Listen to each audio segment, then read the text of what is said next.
You're tuned in to Chromebooks Today, the podcast where Chromebook news and views collide. If you need the show notes or just want to say hi, visit us at chromebooks.today.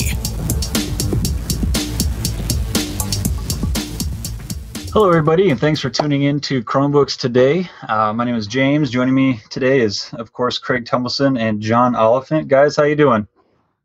I'm good. That's good. Craig? That's great, John.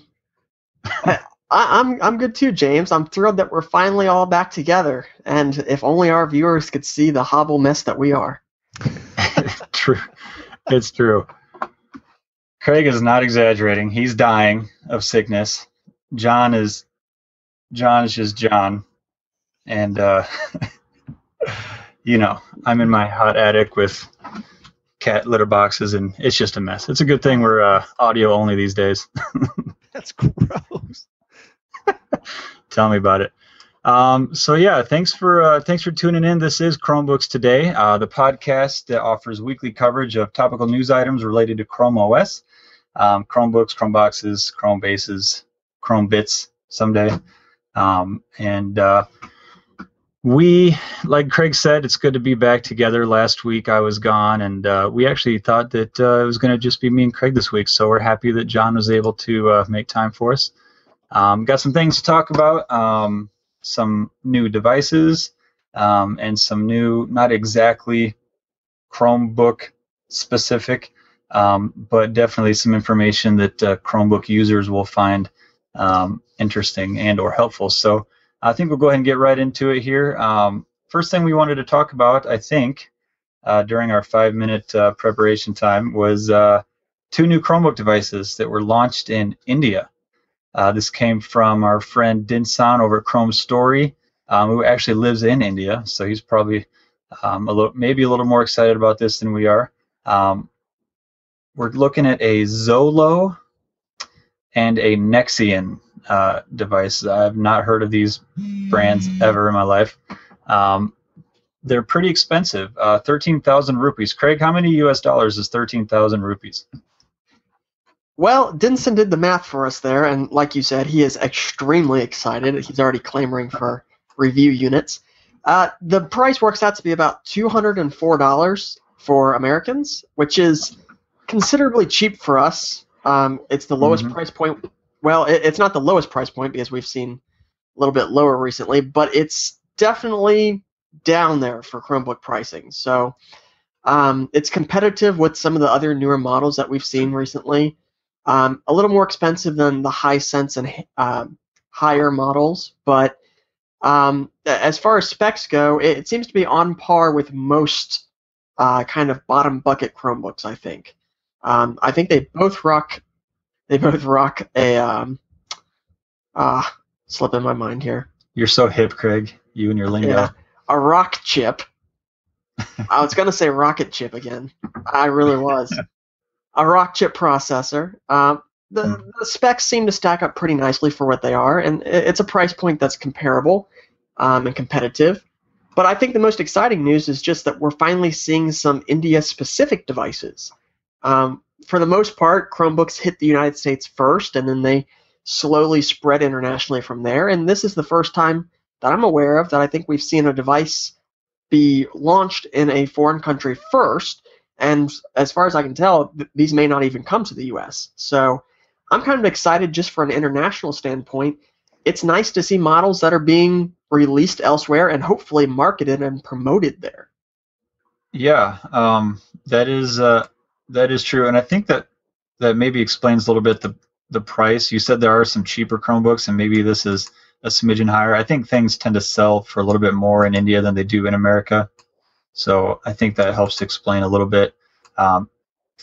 For a device selling in India, $200 I think is really good price. I don't think that you could get the Hisense, which is I think that's one of the $150 models in America. It probably wouldn't cost $150 if you were to buy it from India, but I could be wrong. I've never purchased anything while living in India, but I just feel like from what I hear, things are more expensive. I do think that it's interesting that the Nexian Air is an Amazon exclusive, and the Xolo, or however it's pronounced. Looks like a Snapdeal exclusive. I never heard of Snapdeal, but interesting to find out what those exclusives mean. Yeah, that's a good point. I wonder if it's similar to, is it the Higher device that's an Amazon exclusive in the US, and the Hisense is a Walmart exclusive? I think it's either that or it's the reverse. But here in the US, those two models were released as retailer exclusives as well. It's an interesting distribution partnership, I guess. Yeah, I wonder if that's like they guarantee to buy a certain amount of models, so that's why they're so inexpensive, or something like that. You know what I mean? Yeah, that could be. And for breaking into a market, it always helps if you can have the retailers on your side. And if you can have an exclusive deal where that retailer is going to promote that device above the others that they already carry, you can't beat that. Yep. And the other thing is the fact that the Hisense so far, I read a review. I don't know if you guys saw one, but it was actually really good. So I mean, so far so good with the Hisense, which is pretty surprising.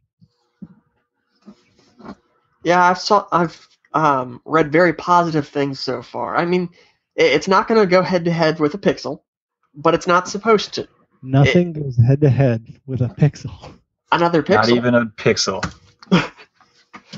But it does seem to offer competitive performance at the price point with what else is out there. And we know that Chrome OS is kind of lightweight, and it seems like they've been able to optimize it well for that chip. So I'm happy with that, because my biggest fear with going lower pricing was going to be sacrificing performance and ending up with a sluggish, kind of icky Chrome OS experience. So I'm glad that was avoided, and it gives me hope for the Chromebit. Yeah. Yeah, agreed. Yeah, very good points. It will be nice to get these low-end devices performing well, and it sounds like that's already happening with several models, so that is exciting. Another thing that we wanted to talk about today, it's not groundbreakingly, mind-blowingly awesome, but it is definitely something that us Chromebook users are excited about. Google Play Music updated their website. I'm told that the entire thing was done using Polymer, and it's obviously it's a material design makeover. We got this from I believe it was Ron that wrote this over at Ars Technica.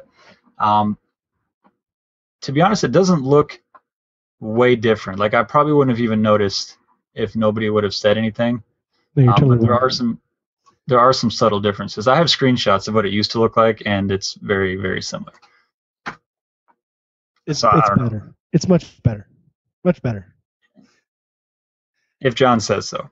No. What do you like about the new design, John?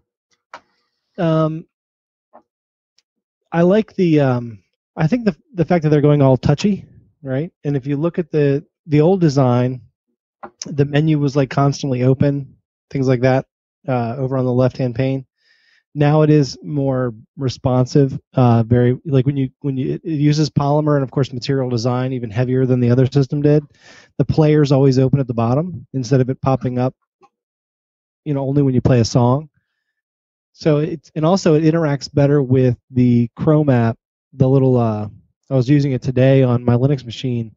I had the little applet up, right, the Chrome app, and then when you want to change your song, you actually have to hit the play button up in the upper left, the earphones, and it opens up music.google.com. And then when you press play on another song, and you're like, if I had a touch screen, it'd be like beautiful, but instead I've got this enormous screen. But when it's just a better design for I think music and for like the interactivity of using material design and everything else. It's just a better design.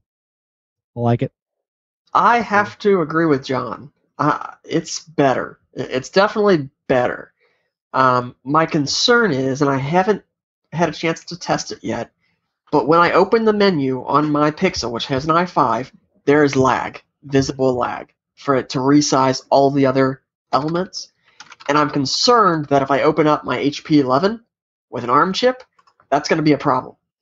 Now, I haven't tested it, and maybe it's fine. Maybe that lag isn't related to processor. Maybe it's just kind of inherent to polymer, something like that. But that's a concern. I'm hoping that they didn't go over the top, and now they have to kind of optimize after the fact. I'm hoping that it was optimized from the get-go, and it plays well. Do you have a comment, John? No, I was just testing it on my Chromebook. It works fine under Chromium 42 on this desktop that I have, but the on my Chromebook, the C720, what you're seeing, Craig, is like a stutter. Would you say it was like that? Not necessarily that it's not loading, but it's almost like a stutter. Yeah, it's a stutter, a little bit of lag for the other elements to kind of snap into place. They snap, yeah. You're right, because it's not a smooth transition. They stay the same size, and then once the screen is completed, then they pop to the right size. Right. Yeah. Yeah, it caught my eye, and honestly, it wasn't smooth, like you said. It was different enough, and because opening that menu is kind of a critical piece of navigating the UI, it was just disruptive. And maybe that's something they can tweak and speed up, and then it'll be fine. But I wouldn't have noticed it if it was smooth like it was supposed to be. So that's my biggest concern. Other than that, I love it. It looks much more like the Android app, and I really do like the Android app version. So I have very, very little negative to say about it. Cool. Yeah, so for the record, I never said that it was bad in any way. It just, you won't open it up and go, oh my gosh, it's so different.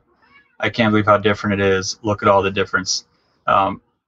Just looking at it, it's not a whole lot different. They have put a lot of effort into thinking about how people actually use the app, and have made a lot of those things smoother for people, like you guys mentioned.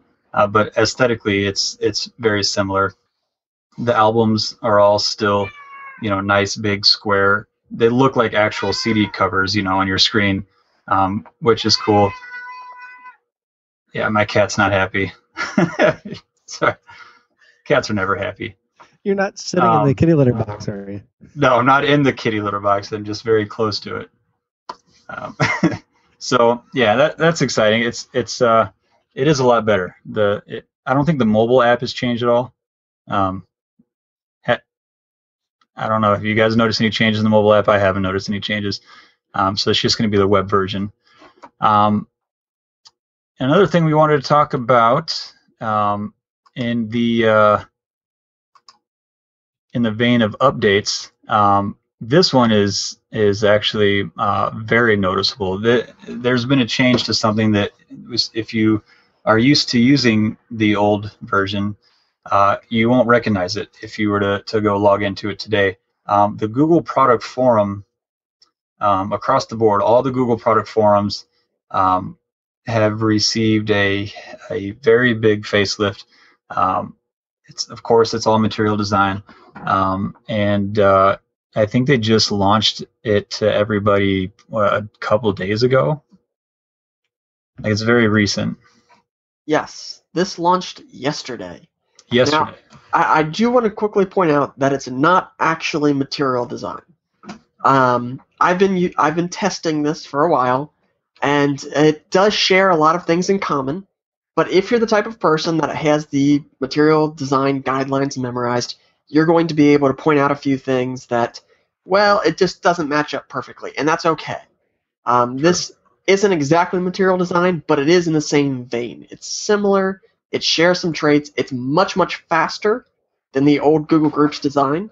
It's much prettier. It has a lot more white space. It has a better flow to it. So a user that maybe isn't so tech savvy should have an easier time figuring out where they are when they're dropped into the forum, whether they're coming in from a search result, something like that, and be able to figure out, okay, how do I post a new question? How do I use the search? A lot of those elements have been tweaked, improved, replaced, modified essentially around how users expect to be able to use the product forums. So users are going to notice the biggest benefit here. And honestly, I think it's a great facelift, and it is, like you said, James, extremely noticeable. It's night and day compared to the old design. Yeah, it absolutely is. And And we've been able to sort of beta test it for a while now. You've been testing it a lot longer than I have. As just like any significant change, there's been a lot of feedback about this new form. Some people just absolutely love it. Some people hate it. But just know that Google is working very hard to make this forum as user-friendly as possible. They really want to make sure that their users are getting the help that they need, and they don't want the forum itself, the tool that you use to get the help, to actually get in the way of getting help. So they're taking this very seriously, and they're working very hard to make this work, and it's working. I mean, it like Craig said, it's very pretty, first of all, and it's the white space. A lot of people complain about white space, but it makes it very easy to read. Sure, you have to scroll more to see more content, but it's very easy to read, to see what each topic is about and things like that. And it is also much faster, like you said. So a lot of great improvements to this forum. John, have you seen the new forum? What are your thoughts? I do enjoy it because I like Inbox, and it looks and operates just like Inbox. It really does. It really does. It's almost identical to Inbox, except for the fact that like the new question button is not just a red plus circle at the bottom of the screen. I was gonna bring that. If they had that, I think it would be material design. That's all it's missing. Right, but everybody and their mom would be like, "How do I post a question?" So maybe this plus sign. But I do like, it's got the fact that you can expand all the pinned topics. I have concerns with it. I think that it is beautiful. I think that it's the future of the web. It's not your old bulletin board, your old thing where looks like an old bulletin board system and there's a lot of text flying around. Instead, it's very short and sweet with all the white space. But it's unobtrusive is what it is. So when you do a search, like if I right now were to search for Netflix, one of the top question about Chromebooks and being able to watch your Netflix movies, you can immediately see exactly each post and so it's very tight. I do like it, and it is responsive. What's that? I'm sorry. I was asking if you had any complaints, but go ahead with what you're saying. My only complaint would be that it does look like Inbox, and that's just me being petty. It looks fine. It's a lot of change. It's not like a little bit of change. It's a lot of change, and I know that some people are very upset about it. I think that Craig might be able to talk about that further. About the fact that we won't mention any names. Literally, because if you were to put them side by side, like just a minute ago, we read an article with a side by side for music. There wasn't much difference. I mean, James, you were right. The difference wasn't dramatic. This is dramatic. It's night and day. So yeah, and 99% of all the complaints have to do with the top contributors and the rising stars and the way the things that they can do operate. Just so you know, if you're looking at if you're hearing us and we sound a little bit negative about it, the forum is, I think, really made a lot of improvements for the user going to the forum looking for help. The people who are complaining are the people who are top contributors and who use the forum daily, all the time, and they know it inside and out, the old one. And the new one has changed the way that we have to do a lot of things. So that's where a lot of the complaining has come from. I think that for a user, I can't think of really anything bad to say about this forum with regards to an end user's experience. I don't know, Craig, is there anything you can think of that any complaints from that an end user might have about the new forum versus the old one? Well, I'm not sure the complaints are the right word, because TCs aren't complaining. They're just voicing opinions that they have. Of you. Well, no, realistically, though, no one's complaining. No one's throwing a fit. That's not how TCs are. That's not how most end users are either. Craig, It's different. Is it a large workflow change, would you say? I mean, both of you. Yes. That's what I would say is probably the hardest part, right? It's a very large workflow change, and the extra white space changes the content density. So there's more scrolling involved to see the current topic list, things like that. And when the team was designing this, their roadmap put features that would affect end users ahead of features that would affect rising stars and top contributors, the volunteers that help on the forums. So there's still development going on. Well, regardless, there's still development going on. This is not finished. Mm-hmm. This is just a first draft. It's a beta. That's what Google does. So improvements and tweaks will be made. Feedback is being taken into account. But yeah, John, you're right. It's a workflow change, and it's not a small one. This is a massive, massive change. It's going to take everybody time to get used to it, and we're still going to be finding little details about it for weeks and weeks and weeks. So I'm not sure complaining is the right word. I think people are just opinionated, and people that use it every day, of course they're going to be opinionated. They have a valid opinion. People that use Google Play Music every day are also going to notice even the small changes that have happened with the material design redesign. So a difference of this magnitude, yeah, it's going to throw you off a little bit for a few days, maybe even a few weeks, maybe even longer. So I'm excited for the end users. I think it will improve their experience considerably. And as a top contributor, I'm getting used to it. I'm learning. I like it. It's faster. For me, it's so much faster that it makes up for everything else. It works on my HP 11, which the old Google Group forum did not. It was very, very slow on an ARM chip, and this one flies. So for me, those performance gains outweigh everything else. But that's just my workflow, and everyone works a little differently. Here's my one complaint is the old forum, in my opinion, the worst thing about the old forum was the mobile version of the old forum. It's terrible. And it still is terrible. If you go to the forum on your phone, it's the same. It looks exactly the same as it used to on mobile. If you hit the desktop link, then of course you see, the desktop version, which is the new redesign. And in my opinion, the desktop version on my phone is really awesome. That's part of, I think, material design and a lot of the changes that went into this forum is to make it look better regardless of what device you're looking at. I think, in my opinion, they should just remove the mobile redirect. So when I go to this new forum on my phone, I just see the same desktop version I see on my desktop, because the desktop version on my phone is way better than the crappy mobile version is on my phone, in my opinion. I don't know if I'm the only one who thinks that. Well, I've kind of grown used to the old mobile version. I mean, it looks like an iOS app, but I thought it looked like a Windows 95 app. Well, no, it's got the iOS. It's got the iOS design to it, or at least it did. I kind of like it, but yeah, I could see them removing the redirect and switching to this. It's a little bulky for mobile, though. How well does it get? Maybe you're mobile. Well, you mean like? How well does it shrink?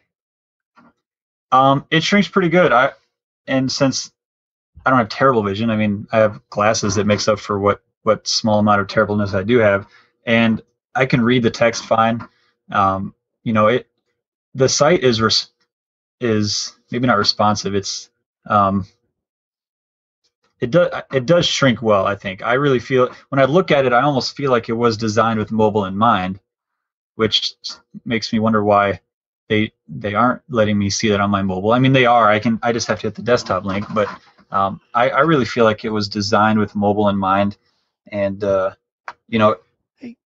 not a whole lot of content. Even when you look at desktop, you're basically just looking at a list of headings. And it's not hard to make that look good on mobile. The biggest problem you're going to have is whether or not your text is big enough to read. And in my opinion, the text is big enough to read. Why does mine have the old black bar at the top? You guys remember the old black bar? I do. That's weird. I don't know if you can see it.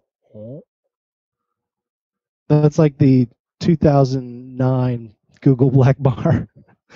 Yeah, mine doesn't have that when I switched to view desktop mode. For me, it's still a little. I would say it is responsive to some degree, but it's not a good mobile experience for me. I would want them to cut a lot of stuff out, and it jumps. I am in Chrome Dev, so things may be different, but it jumps when I start to scroll. So I do agree with James though. I think it's legible. Although,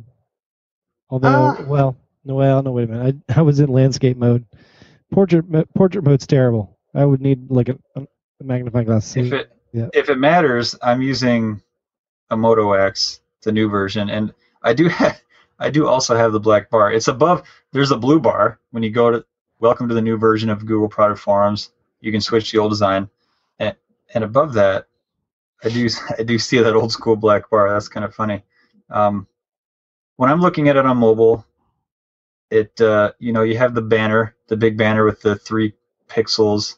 It says "Getting started with your new device," and that fits well on the screen. And then below that, there's the 3 pinned topics, and the text is a little bit tiny, but the heading is in bold and it's big enough to read. And once I go into a topic, I can just pinch to zoom if I need to. I like it because I have all the features that I would have on desktop. On the mobile app, you can't. I don't even think you can add a picture. But earlier today, I was helping someone, and I took a snapshot on my phone, and I was able to add that picture to the post, whereas on the old mobile version, that would not be possible. So I think it could use a little bit of help on mobile, maybe make the text a little bit bigger, but I prefer this over the old mobile app. I like that. The really cool, like, the bubble thing that you can click, and you can like skip all the way to the top or skip all the way to the bottom. I hadn't noticed that yet. That's hot. I don't know what you're talking about. It's a quick jump widget on the left. When you start to scroll down the page, it gives you a little jump menu, so you can quickly jump to the end of a post. So rather than breaking it up by pages like it used to, and you'd have to go basically 10 replies at a time, this lets you quickly jump and puts all the replies on a single page. Again, it's much faster with the little details like that, and it just loads faster. Yeah. So overall, I think it's getting a positive review from Chromebooks today. Is that fair to say? Yes. Thumbs up. I would agree, but if you look at the Chromebooks Today website, you'll notice it's also very similar. Lots and lots of white space. So I'm obviously not opposed to it. All right. Craig gives 2 thumbs up to white space.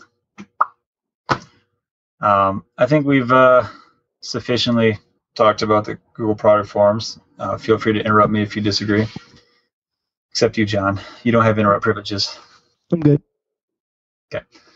I think real quick, we often like to end the show with talking about our favorite apps and extensions. So before we do that, I wanted to mention I received a toy. Not so much a toy, but a fun skin for my toy. I have a Acer C720p, and I got a Toast cover for it. If you don't know what Toast is, you can hop over to toastmade.com, I believe. I will verify that. What they do is they make skins out of wood, primarily for MacBooks. But they also, and I don't know why, somebody who works there must be a Chromebook fan. We don't see a ton of accessories for Chromebooks yet. But they also make one for the Acer C720, which is cool. The MacBook is their bread and butter product, but they also make some for a couple phones, I believe, the Moto X. So I got one for my Acer. I'm going to take we'll have a few pictures, I think, in the show notes, so you can see what it looks like. They have some options when you buy it. If you notice, most Chromebooks have a little Chrome logo in the corner. You can choose to have your skin have that little circle cut out so you can see the Chrome logo, or you can choose to not have it cut out, so it's just one solid skin. You can choose to have it etched with a custom message. If you don't choose that, it will just say Toast, has their little logo at the very bottom. And they have about 4 different color options. Very similar to if you have a Moto X, you go to the Moto Maker, you get to choose those kind of wood finishes. So it's very similar to that. They were kind enough to send me one to review, and I've done that. If you're looking at their website, one thing that I didn't notice when I was looking at their website, but I found out when I got it, if you buy it for a Chromebook, the Acer C720, it's just going to be the top cover. So it covers the entire top of the lid.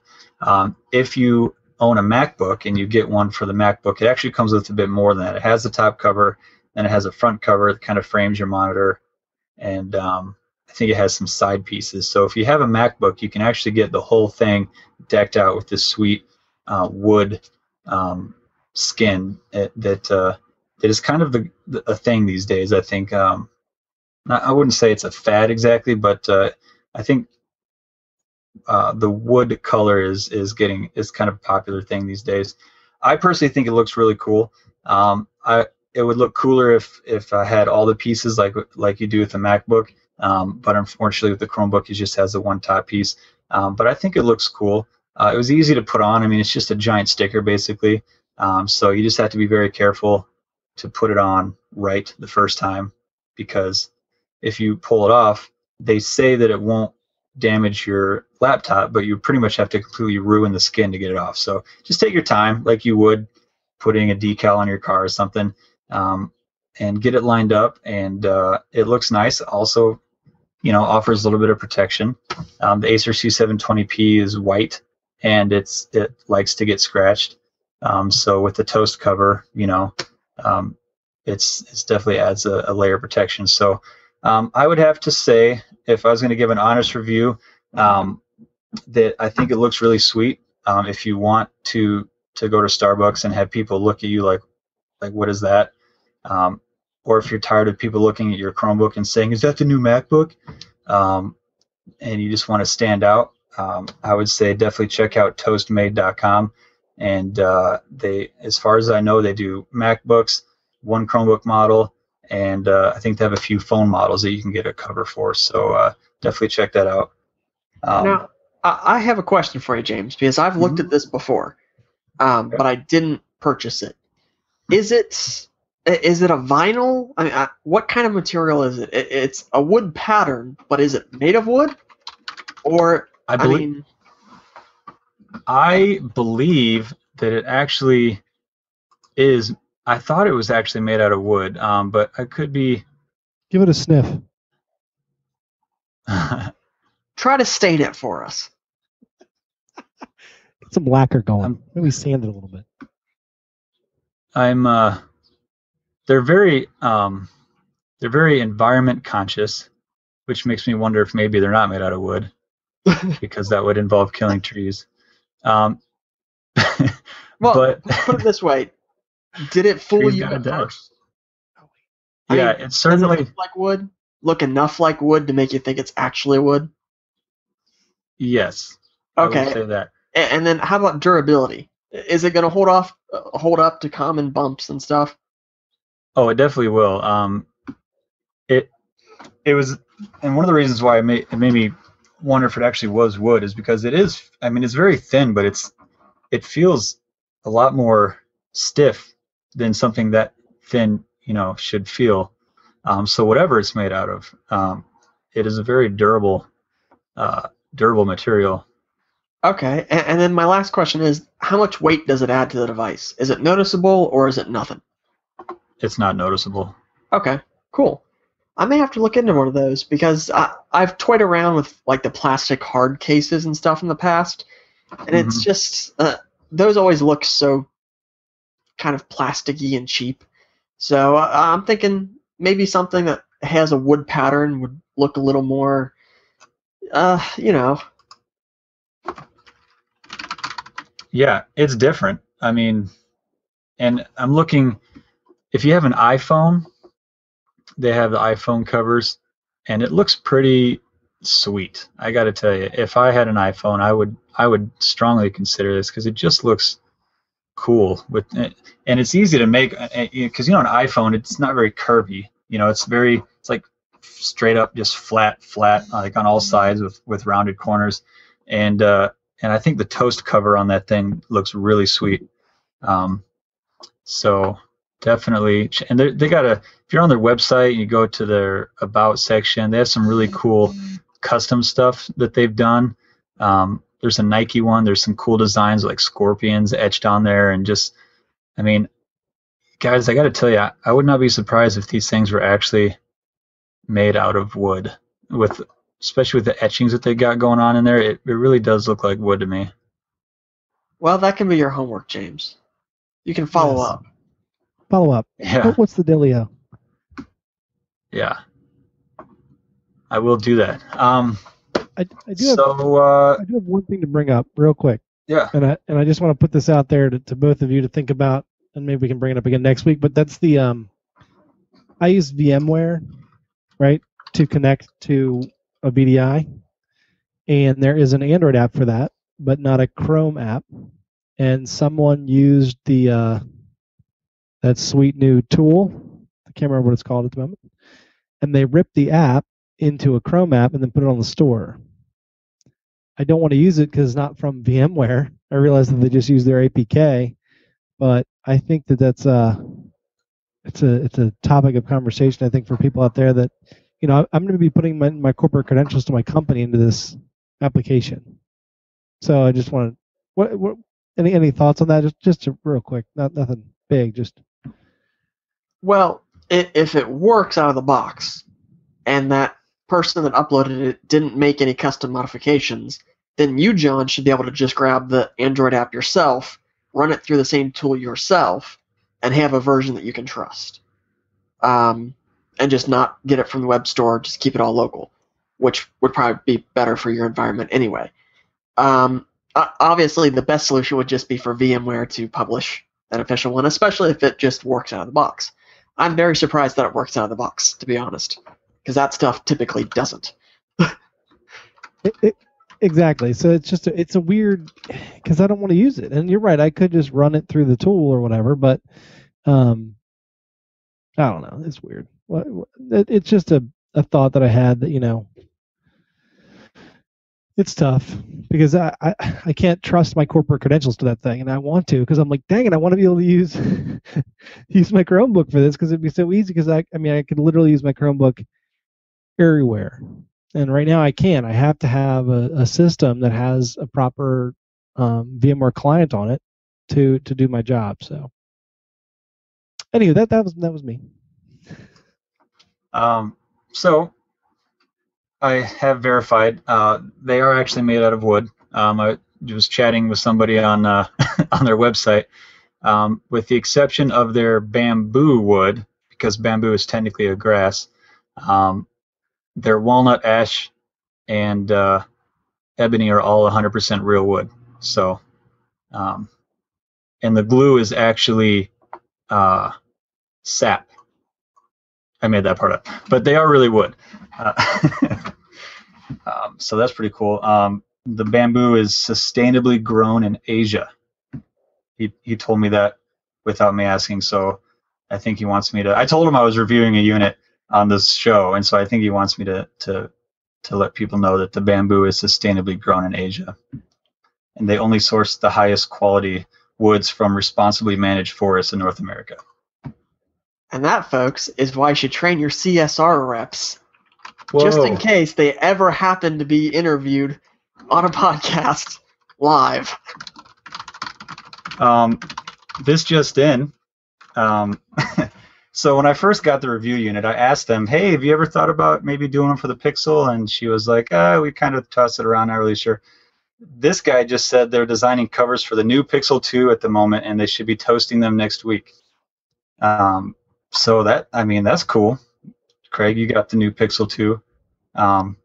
He says it was literally just dropped off by the Chrome manager at Intel. Sweet. Should he really be telling customers that? I don't know. I told him that was what I was doing, and he's just volunteering this information, so I think this is okay to tell people. If not, I'll never receive another review unit from them again. He said it's going to be a full wrap. I asked if it was going to be full wrap like the MacBooks, and he says it's going to look even better with the square design. So like I was saying, the iPhone is so easy to design it for. The Pixel is basically a large squarish iPhone, so it's probably going to look just as sweet as those iPhones did. And they're going to be doing a cutout for the LEDs. He said he's just going on and on. I'm loving this. This is exciting.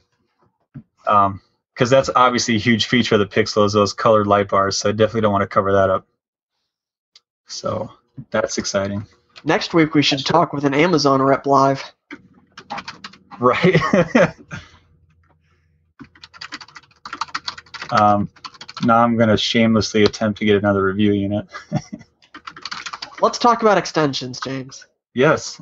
2 extensions we're going to talk about. I forget. StyleBot and Google has created an extension for providing feedback. Craig, which one would you like to talk about first? Let's do both at the same time. So StyleBot, because that's always the best way. So StyleBot is a nifty little extension that allows you to override the CSS that a website provides to you, the user. So this is handy for quickly hiding parts of websites that you never ever want to see again. A perfect example is if you go to the brand new product forums and you have a 1080p display, it throws this massive obtrusive sidebar on the left side of your screen. You can hide. Yes, it does. Yes, it really does. You can hide it forever using StyleBot, and that's exactly what I did. So it's handy, it's nifty, it has a point-and-click interface. I love it. I could go in and do the code override myself, but I rather just point and click. The second extension is a brand new extension from Google designed to allow people like us to send them feedback about different parts of Chrome as we use it. So this extension, you install it. The trial is going to last for 120 days, and once the experiment ends, it will automatically uninstall, so you can install it and forget about it. And every now and then, as you're doing things inside Chrome, it's going to pop up and ask for feedback. A good example of this is when you install something from the web store, it'll pop up and ask you about your experience installing that app. And it's going to ask for things like, how did you decide which app to install? So like, did you use the ratings? Did you use the reviews? How did you make your decision? So it's looking for not just basic feedback, but a little bit more insight into how users make decisions while they use Chrome. It's pretty interesting from my perspective. I'm happy to install it and leave it sit and answer them every now and then. It says that they won't show more than 4 a week, so awesome. You don't have to get bombarded with them. I'm all about improving Chrome, so for me, it's a no-brainer. What do you think, John? No-brainer. Love it. Love it, love it, love it. That's really all I got. Back to you, James. I was wondering if you were looking at me or just looking at your cameras. Can't tell. Oh, when I don't know. Look at my camera, I'm looking at both of you. Yeah, it's kind of creepy, but convenient. Creep 2 birds with one stare. I'm just stalling because I have nothing to say. StyleBot's cool. I use it for the same thing Craig used it for. That sidebar didn't bother me as much as it bothered Craig, but I just liked the idea of overriding what they did. It made me feel so powerful. I was like, oh, you want me to see a scroll bar, a nav bar on the left? Well, I'm not gonna. What? And then they changed the class, and so now I see it again. So my power has been stripped from me. That's the typical life cycle of James installing an extension. Truth. Did you see that, Craig? They changed the class of that navbar, so it showed up again. I had to go in and find out what the new class was and add that to my style sheet. So it's going to happen like every 2 days. I'm going to have to update. Well, I don't think it's dynamic. I think they rolled out an update yesterday, probably midway through the day that changed it. But I don't know how often it's going to happen. If it becomes a reoccurring thing, we might have a problem. But for now we're good. We could always provide some feedback with a new extension. Ask them to please stop changing the classes on their CSS. No, that's not what that feedback extension is for. Oh, come on. We're not. Hey, nobody I've been uses purposely feedback hiding your channels terrible for the reasons they're navigation. meant. Can you stop? Yeah, exactly. They'd be like, well, let's talk about the terrible navigation first. What do you mean by terrible? Well, it's useless and it's in my way. What I don't like is it doesn't actually form fit to the page, right? So like the center content doesn't actually like scoot over a little bit. It just has the same amount of space on both sides for me, but yet on the one side the navigation bar takes up more space than what if it was actually centered. Do you know what I mean? Kind of like it's hard to describe, but that's what it looks like on my screen. I feel like we're getting a little overly technical here. That's what we do, Craig. I'm sure we've lost most of our listeners by now. I say that like we're live. We're not live anymore. You should edit that part out later. I'm going to have to do a lot of editing. I would not want to be Craig.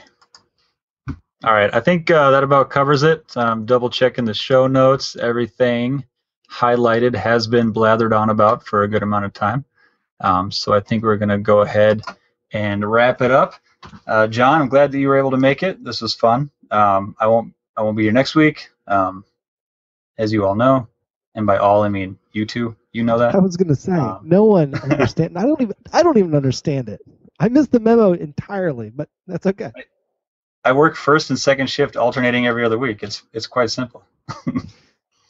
You two need to change your schedules to accommodate my new work schedule. Anywho. Yep. I'm always bad at this. I don't know how to end the show. I don't know how to end phone conversations. It always gets awkward. Say goodbye, James. Goodbye, James. Thanks for tuning in, everyone. John and I should be back next week, and if we're not, it will not be a national crisis. Check out Chromebooks.today for all the latest cool happenings.